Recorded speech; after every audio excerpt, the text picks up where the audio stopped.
Good morning. It's a real pleasure to be here. I want to thank the elder for the prayer this morning and recognize or acknowledge the Mississaugas of New Credit, whose territory we're on today.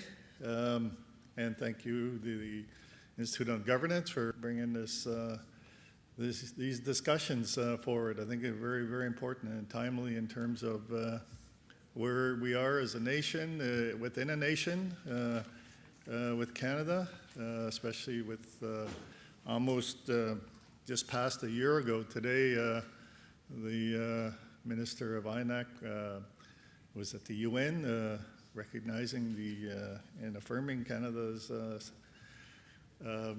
support of the UN Declaration. I was actually there, sitting there when it happened. It was quite a sight to see. I was wondering what the commotion was, but then when I found out what it was, I said, "Okay, good. That's good." Just a bit of background on myself. There's the bio's there, but I'm originally from the Northwest Territories. Grew up there, educated there. I'm an accountant by training. I'm a CPA, CGA. Got my designation in the Northwest Territories. I think at the time there was another First Nation that got their designation as well. So I know there's just a handful of CPA First Nations in Canada. Not too many. A lot of lawyers, but not a lot of accountants. And I think that's really got to change, you know. Because we're the ones that keep tabs on how much they spend, right? So, anyways. I'm from the Salt River First Nation, right on the border of Northwest Territories, Alberta. Town of about 2,400 people, isolated for a good part of my life.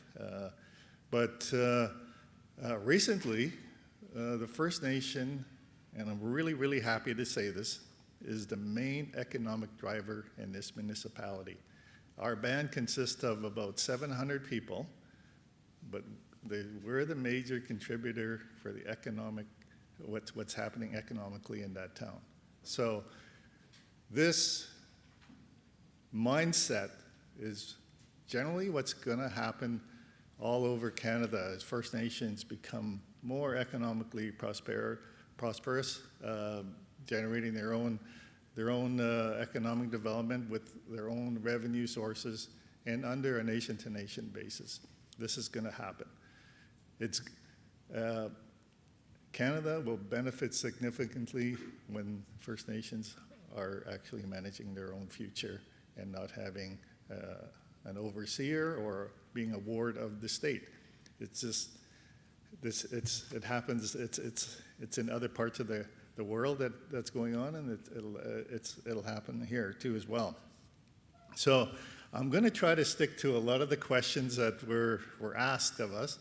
And I may toot my horn a bit because I do work for the First Nations Finance Authority. And just to recap, we are one of 3 institutions that operate under the First Nations Fiscal Management Act. And for the first time in the history of the world, in 2014, First Nations as a group of borrowers, aggregation, access the capital markets.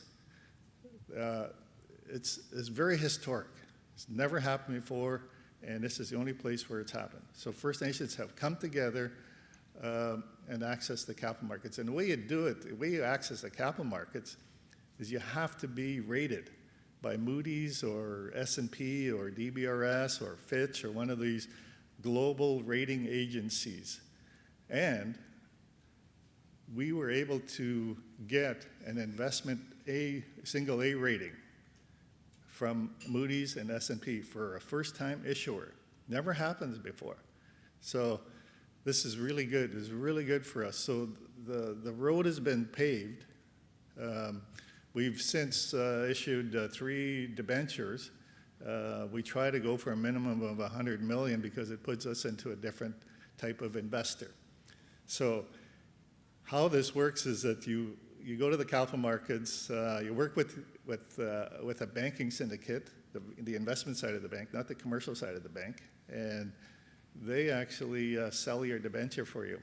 And on the first issue of our debenture, it sold within 20 minutes. It's just unbelievable. Like, it was so exciting to build up to that eventual first issue, and then it just happened just like that. Kind of just anticlimactic, right? It just okay, that's. But the last issue that we did, really important. We actually attracted 11 additional investors to the debenture. Really, what that means is that the investors are comfortable with the structure and how we're organized.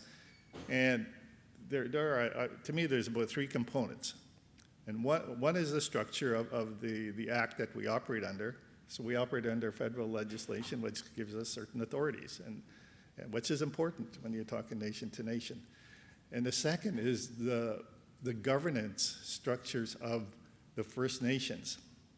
They're all have to meet a standard of fiscal management, financial management, which is recognized.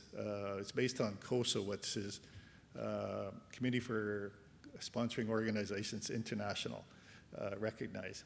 And it happened after 2008, so it was really, really a tough time in the markets. And the third is the revenues, the own source revenues that are backing up the loans to be repaid. So we aggregate loans to about $100 million, and then we go to the capital markets and issue for up to terms of we can amortize loans up to 30 years. We do 10-year bonds. So it's very, works really well, it's recognized. And so my comments are more on as we move forward on a nation-to-nation basis, self-governing or treaty making, it's important to ensure that the institutions that have actually built the road there already are actually evolving along with this. And I really feel that, because right now in BC, the treaty bands, the treaty nations that actually do agreements, because they're self-governing and they're not an Indian Act band, can't access the services of the institutions under the Fiscal Management Act. And that needs to change. It really needs to change. Because as we become nations and self-governing, we need access to capital. You heard that yesterday, and it's, to build infrastructure that our communities need, to do investment into economic development, to really train our people, build our public service, which we really need in order to fully function and operate as governments and nations. So it's very important. And based on my experience, those First Nations and those governments around the world that actually are governed well do better socially and economically. It's a fact. It is true. If you look at the First Nation, the tribes in the U.S. that have access to revenues, really the casino revenues, have done pretty well for themselves. They're building very good infrastructure in their community, and despite what's happening in the U.S., they're still doing well. So I think that's really important. And in Canada, I think as First Nations, we need to opt in to this nation-to-nation at the time that we feel we're ready to do that. And I think that these sectorial governance initiatives like the FMA, the Land Management Association, are very important steps to getting to self-governing, because they're built on these are First Nation-led initiatives, first of all. And so they're built on standards and processes that are recognized by markets, by other other governments. And so I think those are really, really important as we move along on this, continuum of governance. But we do really need to get language in the, recognition language in the next, in all the future self-governing agreements, treaty agreements, to be able to work with institutions, sectorial institutions that have been built and that have been successful, like the FMA and the Land Management Act. I'm going to keep going back to those ones because they are successful. Under the FNFA, there's under the First Nations Fiscal Management Act, there's about 2/3 of the First Nations in Canada have actually signed on to this, that have opted into this. You heard Harold yesterday, there's over 100 that are working through the process.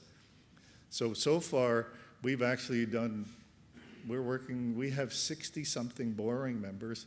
About 44 have accessed the capital markets.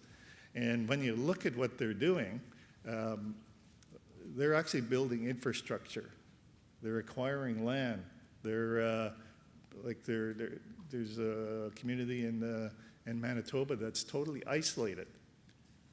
It's fly-in. They have 6 weeks of winter road, if they do. I heard somebody talking that sometimes they don't have winter road access. But in this case, they do, and they have to bring in all their goods and services there during that 6-week period.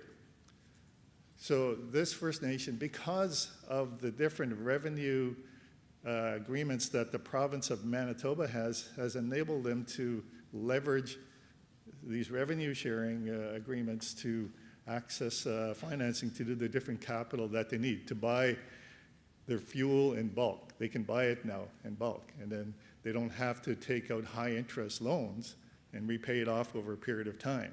So they can do this. This is just one of the examples. I want to switch a bit to the United Nations Declaration, in particular Article 4, which states Indigenous people in exercising their rights of self-determination have the right to autonomy or self-government in matters relating to their internal and local affairs, as well as ways and means for financing their autonomous functions. And another article in the Declaration, Article 39, Indigenous peoples have the right to have access to financial and technical assistance from states and through international cooperation for the enjoyment of the rights contained in this declaration. Very important, because when you go back to when Canada has actually recognized this, I think we're in implementation now. That's where I believe we are. So these articles are really, really key. So how do we move? How do we move there? How do we get there without having necessarily to go to INAC or the federal government?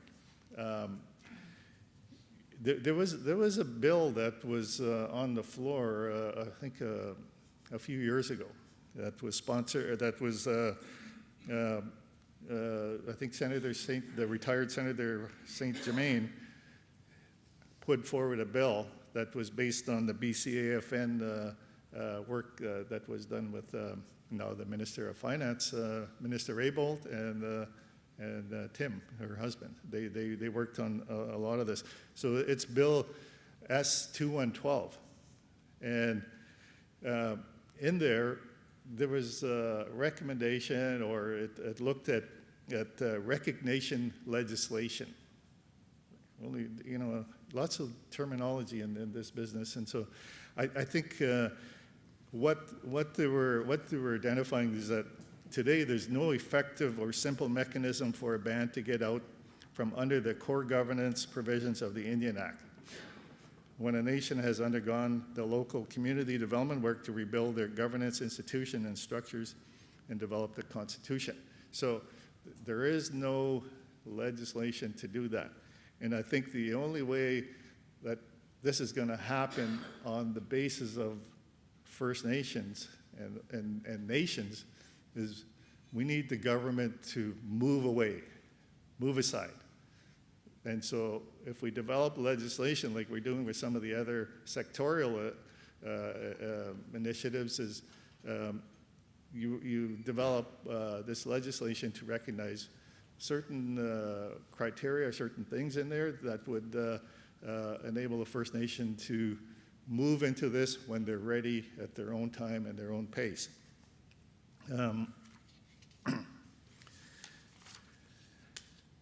So the purposes of the bill were to recognize the rights and the powers of First Nations and their government, institutions, and other bodies, and to implement aspects of the inherent right of self-government by a recognized First Nation on their First Nation lands based on a premise that inherent right or self-government is an existing Aboriginal right within Section 35 of the Constitution 1982, and support strong and appropriate First Nations government. These are the purposes of the legislation, and to enable First Nations at their option to move beyond the Indian Act in the exercise of their governance.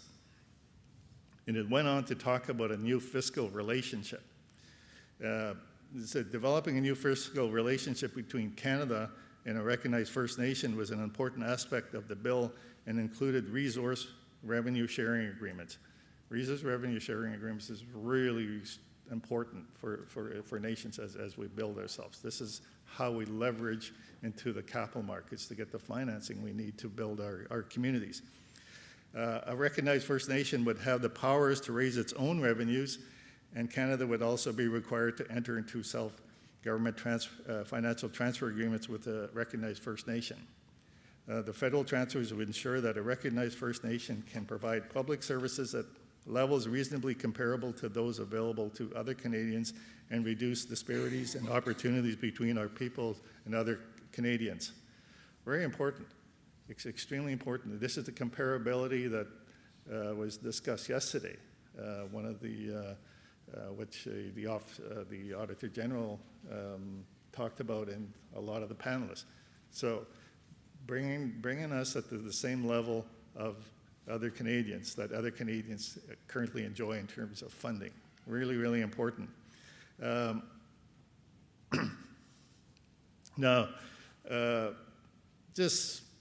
I'm watching my time here. I don't know how much time I have, but 2 minutes. Okay. So I think as we move forward, it's really important to look at some of the bills that were put forward, some of the sectorial governance initiatives that are working, take the good and the bad from the different processes in terms of self-government, the treaty process, and try to really come forward with something that's going to allow First Nations to move forward on their own time. Now, it's understood that we can't, not all federal policies and laws can be reviewed at once. There's a gazillion of them out there. There's just so many.